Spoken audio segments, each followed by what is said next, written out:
them for follow-up funding. And what that means is that when you have the life of a program, say that you're doing soccer with Agana in Colombia, and you only have a year.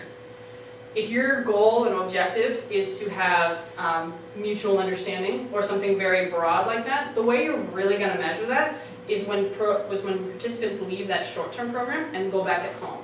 So how are things going a week later, a month later, 6 months later, however long? A lot of times there's not funding built into grant requirement, and there aren't the resources to gather that information. And so this was a very common theme, which I'll mention later, of just the idea of, as sad as it is, it just comes down to resources and what you're able to do. But I did have an interesting perspective from him as well, that your need for resources is very important, but it's also not an excuse. So I'll get into that in a little bit. So this one's really long, so I'll just go ahead and read it so that nobody feels like they're on the spot. So this is from Matt String at Mercy Corps, and in his interview with me he said, I would say the most standard tools are pre- and post-survey tools, so pre-program and post-program surveys that they handed out. We were able to get a bit more creative through one program. It was a post-conflict program in Kenya using sport that was a documentary video. A group called Insight Share out of the UK came, and we basically hired them to do video-based evaluation. And what it was very participatory, and the students or the young people in the program were taught how to go out and make a documentary film and act it out. What they thought were their most significant change stories, and as a result of their participation in that program. I think that was completed with a more traditional survey too. So whether he's meaning to purposefully or not, Matt is describing what is called the most significant change technique. And the most significant change technique is essentially a way to ask participants and to engage them in a participatory way in, I guess what he says was also coupled with a traditional survey, so seeing that combination of quantitative and qualitative, a way to engage participants and do that critical methodology and evaluation. And so when you do the most significant change technique, you start with the baseline and you have all your participants together and you say, hey, we want to hear your guys' experience and your personal journeys through our program, how you've been affected, how you've truly been impacted. And so they create storyboards for what they've been doing. They then split into groups, and the groups vote on whose story reflects all of them the best. And then you narrow them down to maybe the top 2 or 3, and then they use those stories and evaluations to send back to the government funding that gave them their grant to prove things, to prove their impact, and as well often put on their websites and do really good work within the community. And that's how they disseminate their findings and prove that they have impact. And so these students actually, when they decide on whose stories that they want to represent them, not only are they being empowered by being the ones who get to choose what is success and what is a proper representation of their experiences with this program, but they're also the ones doing it. They get the cameras. They are taught the skills to do a documentary, so they have these new sets of skills. And then they also are the ones who act it out. They experience and show what it was like to go through this program and what kind of a positive difference that it made. And so when you put it all together, it looks like this.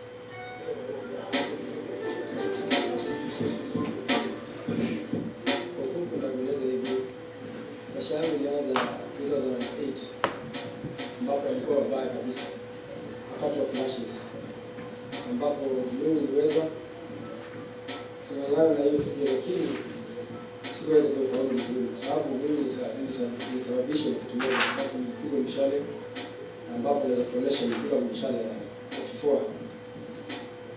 Hapo kashuka moja kwa moja tukaenda hospitalini. Hadi sikuweza kufika kwa sababu pia siku barabara ilikuwa zimefungwa. Tulikuwa bahati nzuri, ambulance ilipita.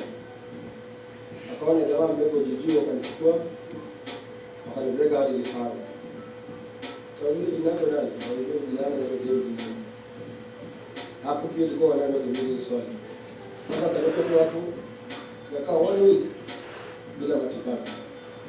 Kwa bahati nzuri damu pia alikuwa anafanya kazi ya hospitali kwa ndogo kufanya. Basi akija alichukua alipeleka mwisho. Nilikuwa 5 days tena bila matibabu kwa sababu nilipewa tu maji. Kwa bahati nzuri niliweza kufika nikafanyia operation nzuri, nikapelekwa nyumbani. Nilikuwa na chuki sana Yaani nilikuwa nachukusikia mradi sababu nilikuwa nashika mali ninaumwa naikuza nasikia hapana. Sababu naona huyu mtu ni mnyama. Singeweza kushika kiprotiji mbali. Ama udori. Singeweza kusikia hata wengine bado mimi sijui hiyo. Kwa bahati nzuri na mimi nikaamua kwamba watu nianze kucheza mpira sababu tukakutana na watu wanaitwa Aste. Wakati wako mpira kuwaje mpira. Wakapata kunishika moja kwa moja tukaelewana wakaanza kunielezea jinsi unaweza kaa na mtu. Kaniambia pele pole jinsi lazima kuwa mnavutana kwanza, communication lazima lakini kupenda pole. Sababu enzio ilikuwa vijana washapotea kabisa. Vijana walikuwa wengine wanacheza karata, wengine wanakimbia wavuta bangi. Mimi nikaamua jinsi moja. Nikaambia kuliko mtoka karata hapa, afadhali ukuje tushikie mpira tucheze. Nikaanza kuwavuta mmoja mmoja, lakini ingawa ilikuwa ngumu kuwavuta, lakini kwa Mwenyezi Mungu waliweza kuja mmoja mmoja kunisikia. Na hiyo kilabu ikaita Nyenyo sababu ilikuwa kidogo kucheza karata ndio mbio la polisi. Ikabidi nikaita Nyenyo, ile kukimbia. Sasa state peace curriculum wakatupea sasa nikaanza kuelezea jinsi unaweza pewa mwenzako pole na jinsi ya kukaa na watu. Nikaambia hii hapa ni kutoana chuki, kupeana sorry. Na nikapata sasa hivi niko sawa kabisa. Sababu kidogo nimevaa sasa hivi kusaidia mpira. Sasa niko na viatu. Najivunia track. Najisikia kwa sababu peace curriculum wanapenda kutuongoza kwa njia njema. Na sasa nashukuru sababu najiona na najivunia na naomba wazidi kuendelea hivyo na mapato haya. Pia niweze kuendeleza wenzangu ambao ni wadogo ambao nimefungua kilabu wadogo hawa. Pia wajiweze kujimudu kama Mariga ama funza nisaidia kwa sababu ya kukaa na watu. Singekuwa nakaa kiprotect, sasa nakaa kiprotect. Siko nakaa na modi, sasa nakaa na modi. Yaani sasa tuko wengi. Kwa timu yangu tuko wengi kabisa. Sasa mimi nikiona kijana na mfundisha ambaye anakaa na mwenzake asimchune pia ama asimkanyage. Na hapo ndio Aste. Tumepiga a step. Yeah.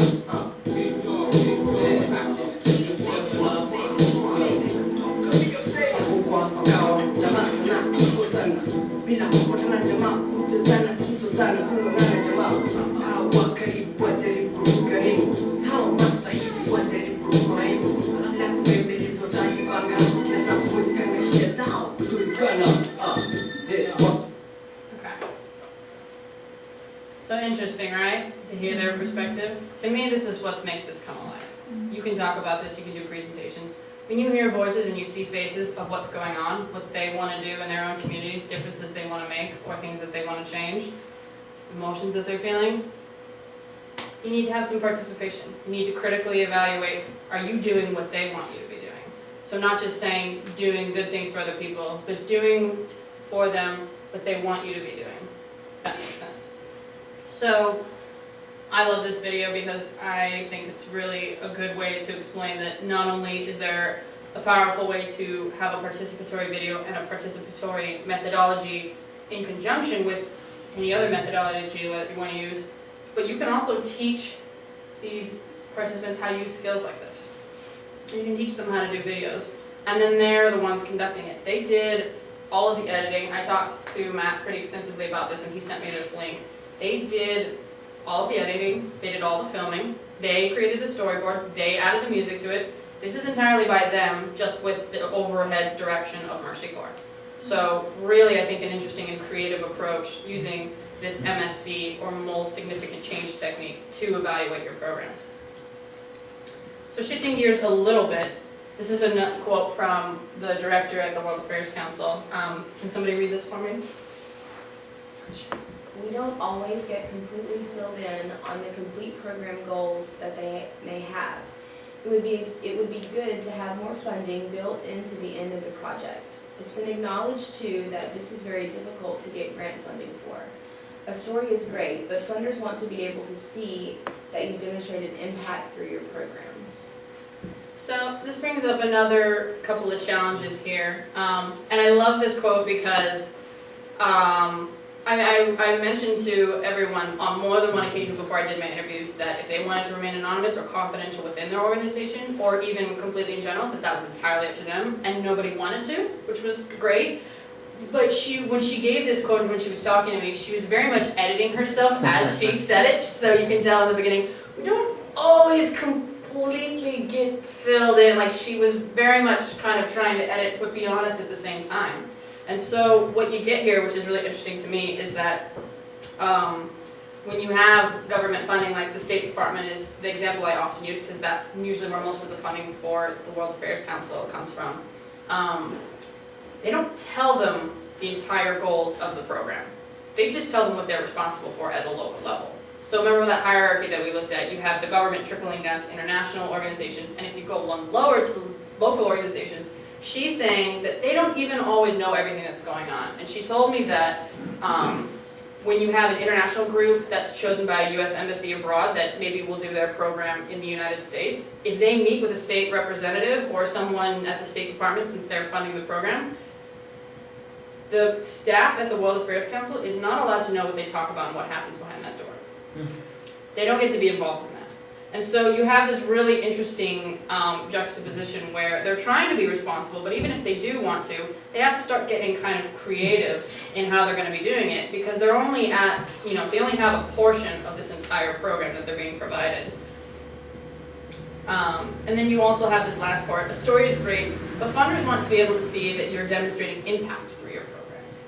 And so this also shows the idea that while your program, you may want to do participatory videos like we just saw, most significant change, excuse me, a lot of it comes down to what your funders want to see and what you are absolutely required to do.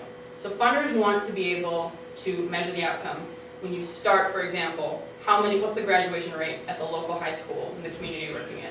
After you provide job training and you provide education that is coupled with basketball, what's the graduation rate after your program? How can you measure that? Because, as you guys can imagine, peace building is kind of difficult to measure. It's kind of difficult to say, okay, well there was less peace and now there's more peace. I mean, you can get into community interactions and break it down more, but that's often difficult to prove to funders that you're doing that and really get it down nitty-gritty so that you can articulately say, we are achieving what we want to be achieving.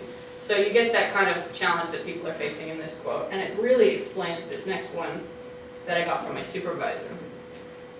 Does anyone want to read this one for me? Sure. I think there needs to be more synchronization across the different partners because you may have the folks in DC at the State Department, UCA, conceiving of a project. Then you have U.S. embassies abroad recruiting participants. Then you have a national agency administering the whole program. Then us and another local organizations doing a smaller component of that. Then there's the follow-on projects after. I think that there needs to be more synchronization looking at the whole program, not just looking at your individual component. Yeah, so after what we just talked about, there's no problem, right? Like, this makes perfect sense that they would want more synchronization because this one program is going through multiple organizations all the way down the line. You have to excuse me, I just totally spilled my coffee all over myself like a dork. We'll pretend I didn't do that. We'll pretend I'm professional. So yeah, this makes perfect sense, right? Like, if I was in their situation, I would be really frustrated because even if there's that desire there to say, okay, I want to get some follow-up funding, let's go back and talk to those U.S. embassies in Kenya, like that video we just saw, and see how they're doing now when they go back. Did we really do what we wanted to do when they came to Portland, Oregon? Did they really have the experience when they played their sports here? Did that really resonate when they went home to their home communities? And then you can't really get the U.S. Embassy to contact you back and say, well, we've got a lot going on, and this, that, and the other. Not to criticize them necessarily. They do have a lot going on, and it's not just the U.S. embassies, but you can understand that this is a really serious issue. And to be frank, with the United States, this is a really big issue throughout a lot of departments. That real idea of communicating and working together for a common goal instead of this is my territory and my jurisdiction and get out of my way. So when I went through all the data that I collected, I came up with 14 main themes that were present in every single interview that I did. These were all organically mentioned across the board. The first one is funding limitation, which we talked about. The second is the importance of pre-screening, so the interviews that they do with participants and who they choose, and developing a program foundation, so creating that front-end analysis, doing your stakeholder analysis, doing a log frame matrix if you want to, having all of that in place before you even start your program and really doing that properly. The use and need for creativity. So again, like I mentioned before, even though you have limited resources, it's not an excuse. You need to be a little bit creative, and all of them mentioned like, yeah, they want to see real measurable things, but you can get creative in the wording. It's still measurable, and you can find a way to say that it's measurable and prove what you want. The utmost importance of the non-sport objectives. So again, the sport is not the objective. The sport is the technique. And really focus on the core principles that you're trying to teach through that sport. Limitations of project length. So being realistic about what a program for a couple weeks or a program for a year, which is pretty typical, what you can actually achieve in that time period. The importance of sustainability and how to achieve it. The importance of building capacity at the local level and really having that involvement. The importance of training staff, facilitators, and coaches. So obviously if you're going to have these objectives, you need to make sure that you have staff that are implementing those objectives and doing a proper job of explaining, because they're the ones that work directly with the youth. So if you have these great objectives and then you have a coach who's got a great background in football and is drilling home and being really competitive and trying to make sure his team wins, he's not representing your program well. You know, you really want to make sure that training is really emphasized and you have people that are familiar with all of these competencies up here that we just talked about. The need to better measure impact as a network or industry. All of them mention the fact that monitoring and evaluation is critical and that we need to start as an industry, I say we like I'm involved, that there needs to be a better measured impact as an entire industry. This is something that needs to be focused on. The importance and challenging of measuring post-program impact, so again, that follow-up impact later after the program. The experiential learning cycle, so getting people directly involved in the use of that. The collection of qualitative and quantitative data. And by far, the most popular answer that I got, at least 13 times throughout all of these interviews, was it depends or it varies from program to program. And so there was also 7 themes that I noticed that were present in 2 of the 3 interviews. So again, it's a pretty high number to have that kind of overlap. The first is the challenge of synchronization as a program transitions to different agencies and staff in different phases of the program. So the quote that we just saw about connecting all the way down the line essentially was brought up in 2 out of the 3. The need and importance of a feedback culture. So not just a culture for the participants that has good feedback, but a feedback culture internally as well, so that they can actually work and get better and have that open dialogue and conversation. The need for organizations to critically reflect on their programs and efforts. The importance of a strong M&E plan. The importance of engaging beneficiaries and participants in the design of the program. So this is one I thought was really interesting. This is one that came up specifically off the top of my head when I interviewed Mercy Corps and I talked to Matt Strang. He said, and obviously I think it was Partners in the Americas that brought it up as well. They said that when you do the design of the program, at the beginning, when you're doing, after your proposal is submitted, when you're creating objectives and you're getting down to nitty-gritty, how you're going to evaluate, how you're going to do this, you need to engage your local context at that design phase. Don't do it in the implementation later. Don't do it in retrospect. Do it from the very, very beginning so that you know your evaluation, your definition and measure of success for your program aligns with theirs, and you're actually doing what you want to achieve. The value of multiple perspectives in the implementation and design process. So again, having all of those stakeholders involved, not just the funder's perspective, because a lot of times funders can get demonized, but they do have a legitimate stakeholder in this. They're the one providing the money, and this program wouldn't exist without their grant. So they do need to make sure that you are using the funding properly, because there are programs out there that are not using them well, and they should be monitored properly, as should everybody. So you have stakeholders like funders, you have local organizations creating the program, you have beneficiaries affected, maybe even the community extended that are affected by the program when their participants return outside. So getting everybody involved in the importance of that. And the importance of communication between partnering organizations. So if you're an international organization like Mercy Corps or Partners of the Americas, partnering with a local organization that knows the historical context and has lived it, and you having faculty involved that really know what's going on, and having a proper communication no matter what the hierarchy is. So with all these analysis and all the information that I collected from all these organizations, I kind of came down to a couple real short conclusions. The first is just kind of for the SDP field in general.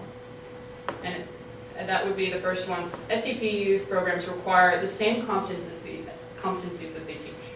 So the discipline, the communication, the leadership, you need to practice what you preach. Not only are you teaching this to young people, you need to interact in that way, and you need to really live these competencies that you're teaching, because it's not only important to model that for young people, it's important to make sure that your organization is doing what you consider to be success, and that you get better if you're not. The second is that beneficiaries will not experience empowerment the same way. So we talked about that a little bit with the youth development.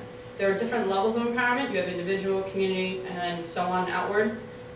And every community is different. So remember I gave that example about Jerusalem, how there's a basketball program and there's a soccer program run by different organizations. So that's a good example. Again, empowerment for those communities, even though they're in the same city, are completely different. You need to really tap into that, and because of that, and because the definition we looked at from the UN is so general, you need to be purposeful. You need to be specific with your objectives. If you just say, I'm going to try to achieve world peace and we're going to address the conflict in post-election Kenya, that's incredibly vague, and you're not looking at the limitations early that came up in the themes. You're not looking at the resources that you do or do not have. You're not tapping into the local community and what they want necessarily, although maybe you are.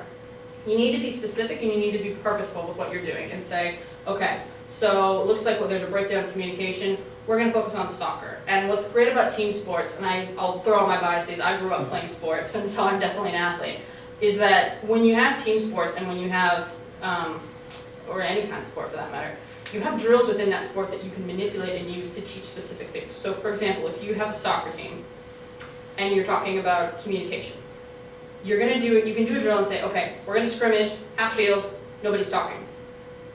And then you do it, you take the ball around, see how it goes, and then you talk about it afterward. Okay, how did that go? What did we learn? Okay, so when you're on the field, you guys need to work together because it's important that you understand communication. Communication is not just verbal, it's nonverbal too. How are you really understanding everyone around with you? You can do different drills like that so that you can really drive home those principles and really make sure that you're purposeful with what you're trying to teach and not just playing sports. Because summer camps are great, sports are great, it's good to be active, but make sure that you really know what you're trying to teach. And then the second part of the conclusions I made were specifically about the evaluations. So there's this really great quote from Livermore, and he's a great author that did a 3-part publication. Well, he's 2 parts, he's writing his 3rd one now, specifically on the evaluation that's currently being done by different international organizations for SDP. Like he works with Grassroots Soccer, Right to Play, a lot of other big organizations like that. And he said there is a call for a paradigm shift to measuring social worth of sport to allow and celebrate richer and deeper interpretations using qualitative and participatory methods alongside quantitative measure. So he's saying, again, there's this call to really create a combination of those different techniques in evaluating. And I would argue from the information that I got, there's really a call for creativity. And because these programs can be adapted to whatever you need them to be, because the evaluations can be adapted in whatever combination you need to really prove and however you define success based on that program, there's more than one approach to combining these approaches. Approach to the approach, yeah, I think that makes sense. So there's more than one approach, there's more than one way. The point is that there's not one right answer. Depending on the program, you're going to get more specific. If you're really taking the historical context in, like we talked about, you're going to find a couple different options. And so I think there's really this strong call for creativity in order to kind of explore that a little bit. I mean, trial and error can be a little bit difficult, but again, I think really engaging this conversation and pursuing this discussion so that creativity isn't stigmatized and it's not looked as something that's a risk, but rather kind of a learning process so that you can get better. And I have a whole ton of sources that I won't talk about, but if anyone's interested, this is from my paper. And that's my presentation.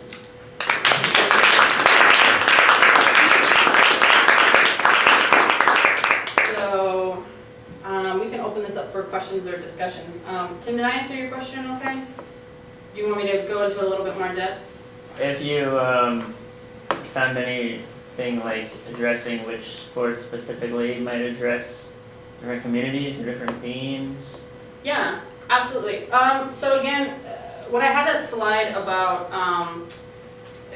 what was it, at the very beginning about the UNOSDP and the different ways that they break it down, they've got their programs by sports and people with disability, gender, with peace, health. There's a lot of really great organizations, specifically Grassroots Soccer does a lot of really great work in South Africa around HIV and awareness. And so what they actually do, which is really interesting to me, is they use a ball and they have people in a circle, like kind of in the video you saw where they're just passing in a circle. So they have people in a circle, and they pass the ball around, and they say, okay, if this ball is HIV, you have one sexual partner, you pass it to this person, and now you pass it to that person, and now you pass it to that person. They make a visual map to explain to people how HIV is passed along, and so they use that as a way to connect and really explain the health and the dangers of HIV and AIDS. And so I think there's a lot of different things like that, and ways that you can adjust things. Again, it depends on the context, and this is if you're interested, it's very, very well documented, and again, I think it really goes back to what you want to address. Again, if it's depending on the conflict, depending on, if you do kind of an analysis, a conflict analysis of what's going on, you can kind of start to look at the roots of the problem with what's breaking down. Are these communities like separated? Do they just need more positive interaction in that way? I think once you kind of figure out what you want to address, that'll tell you what the problem is, and then you can come up with different solutions that can be used in sports. So a lot of room for interpretation. Does that kind of help? Yeah.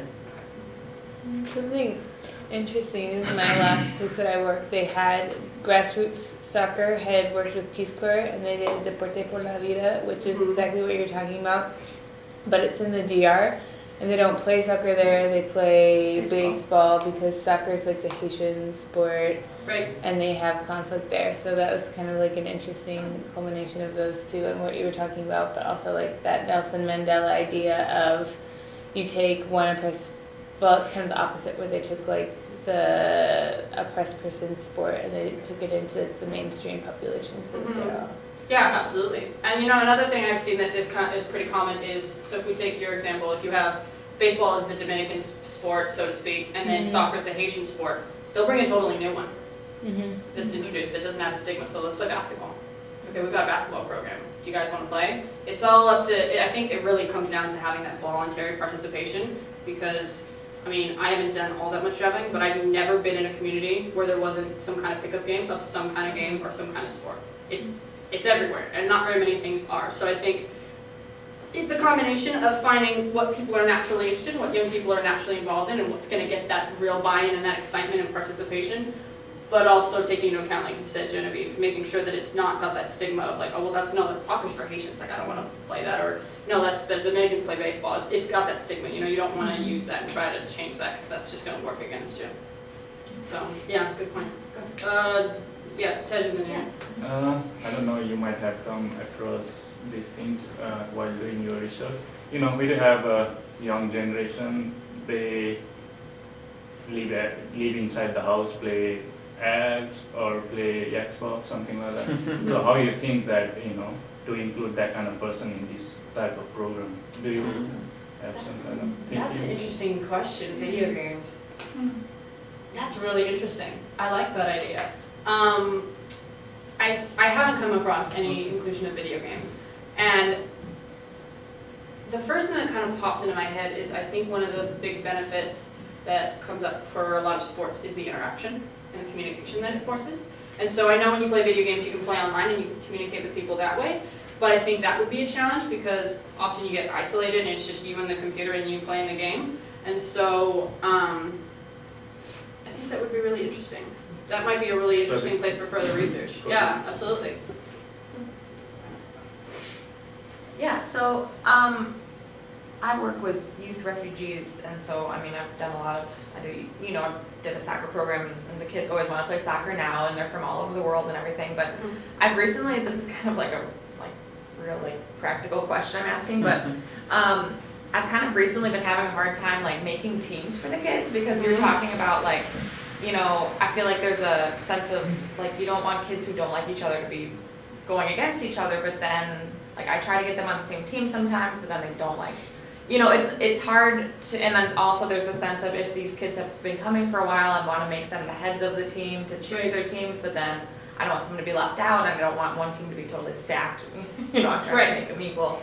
So I've just been having a hard time with all of this diverse culture. It's kids from Malaysia, Iraq,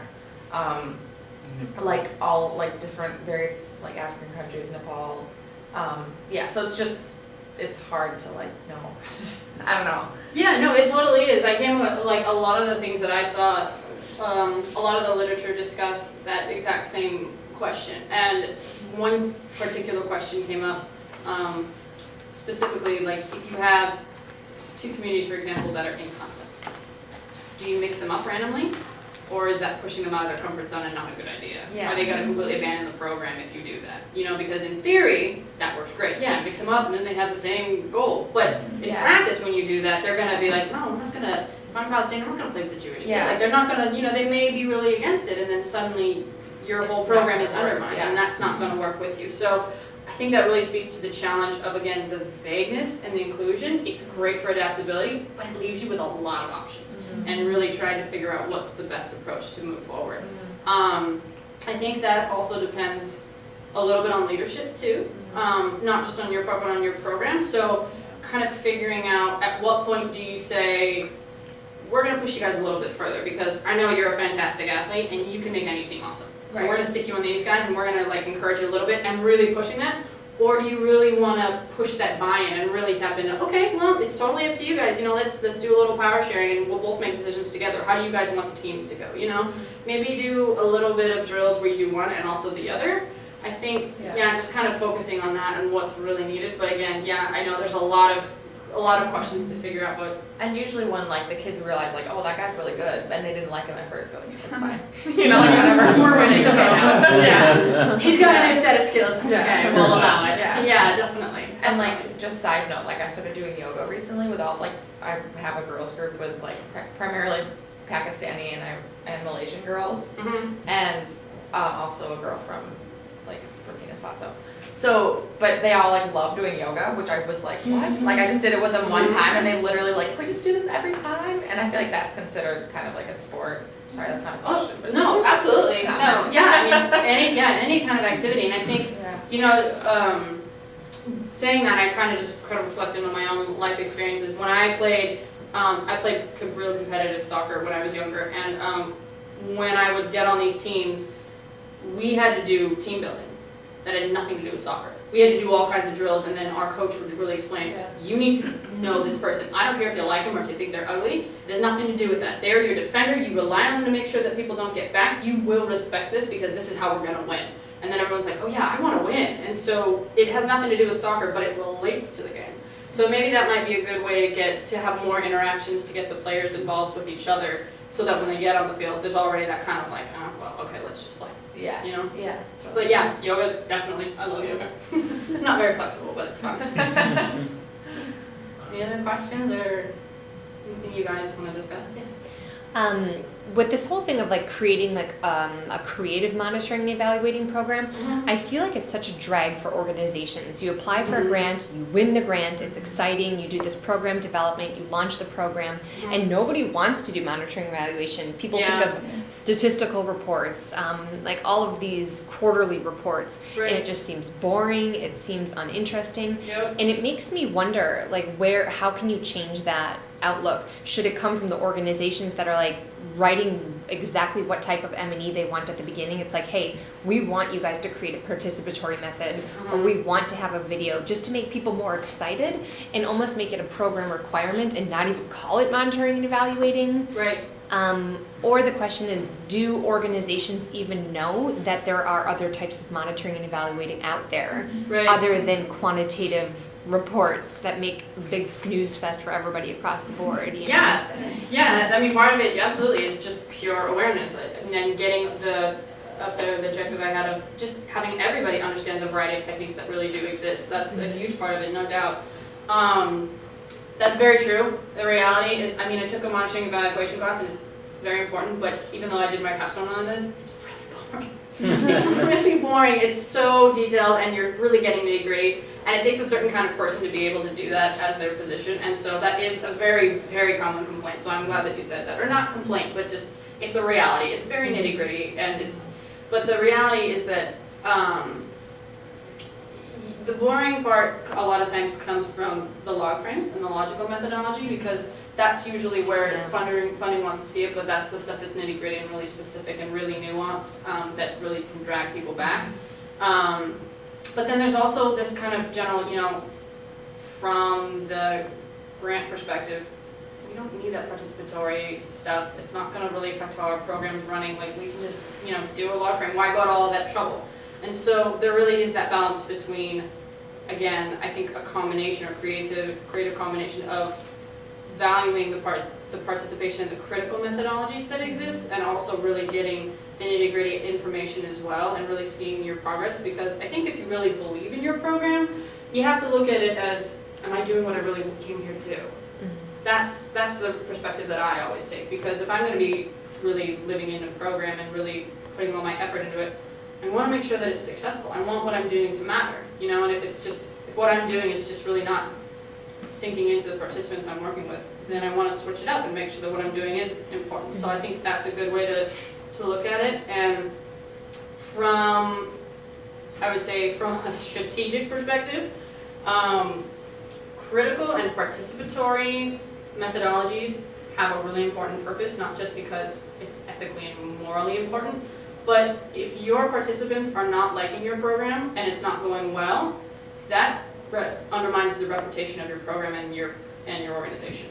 And that's going to send negative feedback back out into those communities. And it's going to undermine your program, and you're not going to be able to get positive monitoring and evaluation documentation that you want to send back and have for your dissemination of your findings. And so if you don't take those things into account early, or if you don't include it as a process, it's going to undermine you later usually. So there's that aspect of it as well. So I think, again, kind of like you said, it really depends on how you want to frame it and the approach that you really do on it. But yeah, that's good points. Can I ask a quick follow-up question? Yeah.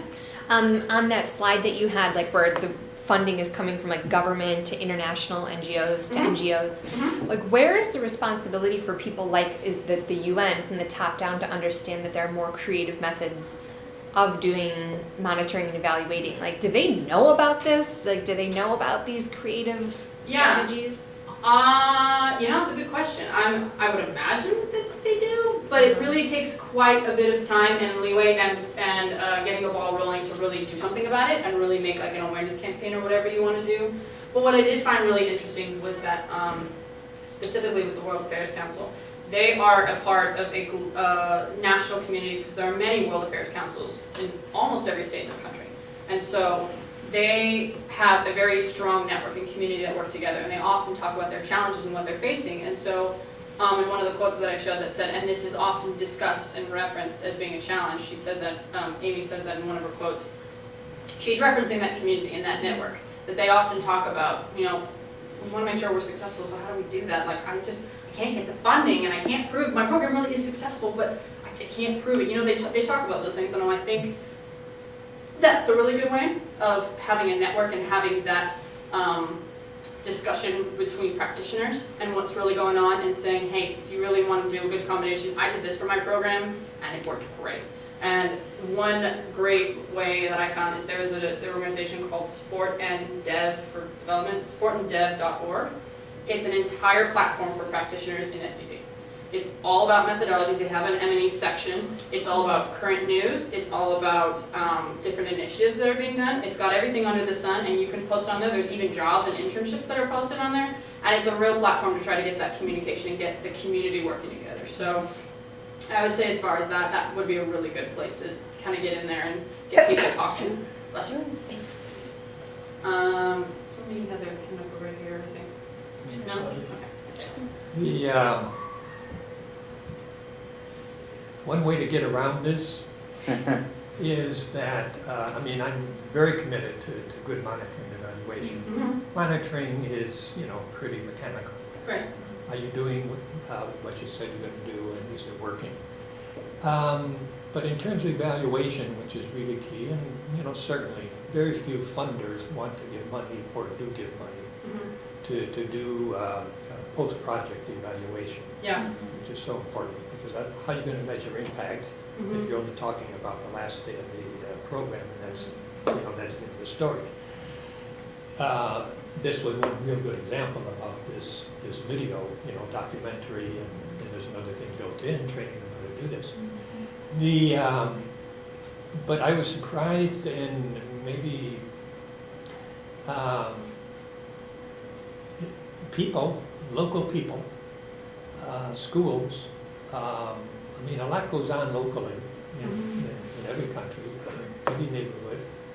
that a lot of this can be applied to, and I was telling you how much I gained from reading all the various theoretical models that you talked about. But if we tie ourselves to getting money from somebody who has a lot of money, be they UN or be they some government, and especially some foreign government, there's all kinds of strings attached to that, some of which maybe people recognize, some of they don't really recognize. You brought out some in terms of colonialism and all that. But if we're able to do it at the local level with people who are already doing it, let's say in schools, and apply these kinds of tools that we're talking about, which I found very, very helpful. I'm not into sports that much, so I found it helpful. I'm not into art that much, but I know there must be a lot of theoretical basis for that as well.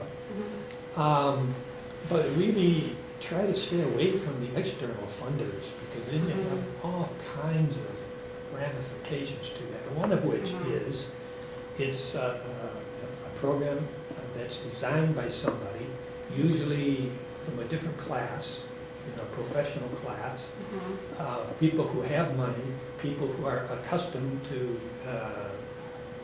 living their life with a lot of money, who don't really know about the grassroots in most places. And then you have to find some way, so they want to quantify it and talk about how many widgets. Right.